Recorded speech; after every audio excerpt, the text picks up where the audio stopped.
आज भैया मौसम हो रहा ठंडा बारिश की वजह से।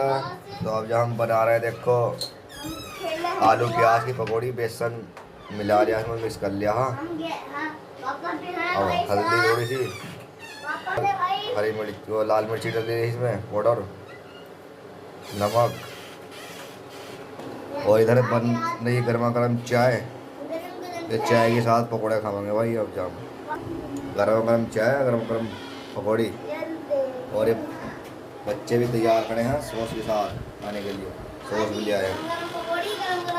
हाँ, गर्म गर्म पकौड़ी, गर्म गर्म चाय, जो भी आएगा।